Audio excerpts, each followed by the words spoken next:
اولیاء کرام رحمتاللہ علیہم اجمعین کے مزارات طیبہ پر حاضری دینے اور ان سے فیض لینے کا بزرگوں کا معمول رہا ہے، جیسا کہ شیخ امام خلال رحمت اللہ تعالی علیہ فرماتے ہیں، مجھے جب بھی کوئی معاملہ درپیش ہوتا ہے تو میں امام موسیٰ کاظم بن جعفر صادق رضی اللہ تعالی عنہ کے مزار پر حاضر ہو کر آپ کا وسیلہ پیش کرتا ہوں۔ اللہ کریم میری مشکل کو آسان کر کے مجھے میری مراد عطا فرما دیتا ہے۔ حضرت امام شافعی رحمت اللہ تعالی علیہ فرماتے ہیں، مجھے جب کوئی حاجت پیش آتی ہے 2 رکعت نماز ادا کر کے امام اعظم ابو حنیفہ رحمت اللہ تعالی علیہ کے مزار پر انوار پر جا کر دعا مانگتا ہوں، اللہ کریم میری حاجت پوری کر دیتا ہے۔ اگر کوئی شخص اللہ پاک کے ولی کے مزار شریف یا کسی بھی مسلمان کی قبر کی زیارت کو جانا چاہے تو مستحب یہ ہے کہ پہلے اپنے مکان پر غیر مکروہ وقت میں 2 رکعت نفل پڑھے۔ ہر رکعت میں سورۃ الفاتحہ کے بعد 1 بار آیت الکرسی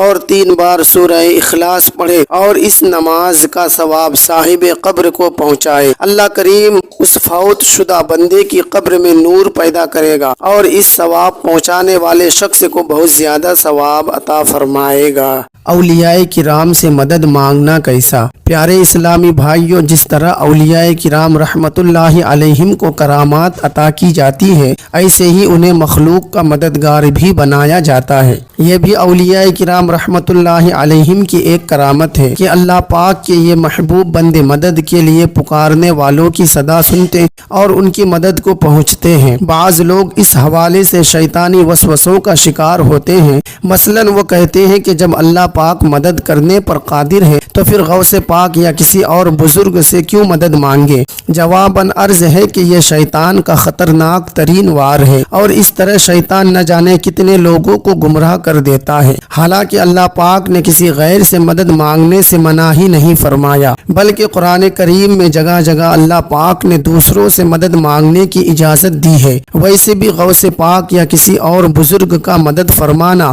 غیر اللہ کی مدد ہے ہی نہیں، یہ اللہ پاک ہی کی مدد ہے۔ غوث پاک بھی مدد فرماتے ہیں تو اپنی طاقت سے نہیں بلکہ اللہ پاک کی عطا سے مدد فرماتے ہیں۔ دیکھیے غزوہ بدر کے موقع پر اللہ پاک نے فرشتوں کو مدد کے لیے بھیجا۔ اللہ پاک فرماتا ہے اذ یوحی ربک الی الملائکۃ انی معکم فثبتوا الذین آمنوا، ترجمہ کنز العرفان۔ یاد کرو اے حبیب جب تمہارا رب فرشتوں کو وہی بھیجتا تھا کہ میں تمہارے ساتھ ہوں، تم مسلمانوں کو ثابت رکھو۔ یہاں دیکھیے فرشتے بھی غیر اللہ ہیں۔ اللہ پاک نے خود فرشتوں کو فرمایا اے فرشتوں ایمان والوں کو ثابت قدم رکھو، میں تمہارے ساتھ ہوں۔ غور فرمائیے اللہ پاک نے فرشتوں کو بھیجا۔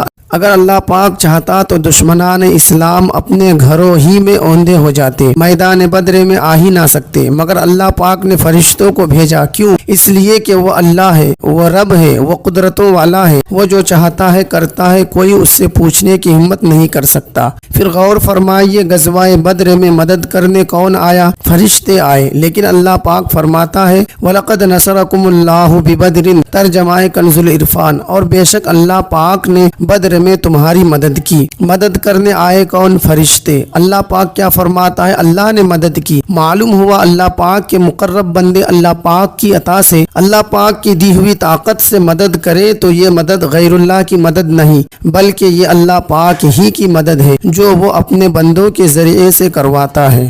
ابھیمان کہتا ہے کہ کسی کی ضرورت نہیں ہے، پر انوبھو کہتا ہے کہ سمے پر دھول کی بھی ضرورت پڑے گی۔ بولنا سب کو آتا ہے، کسی کی زبان بولتی ہے، کسی کی نیت بولتی ہے، کسی کا پیسہ بولتا ہے، کسی کا وقت بولتا ہے اور کسی کا عہدہ بولتا ہے، لیکن آخرت میں اللہ کے سامنے صرف انسان کا عمل بولتا ہے۔ وقت تو وقت پر بدلتا ہے، انسان تو کسی بھی وقت بدل جاتا ہے۔ بڑی عجیب دنیا کا چلن ہے، اپنوں کو اپنوں سے ہی جلن ہے۔ دولت رہ جاتی ہے ہاتھ میں، انسان مل جاتا ہے خاک میں، سوچ کر تو دیکھ بندے کیا ہے تیرے ہاتھ میں۔ زندگی دوبارہ واپس نہیں ملتی، اسی لیے اسے دکھ میں، غصے میں، نفرت میں، ناراضگی میں یا کسی سے جھگڑا کرنے میں برباد نہ کرے۔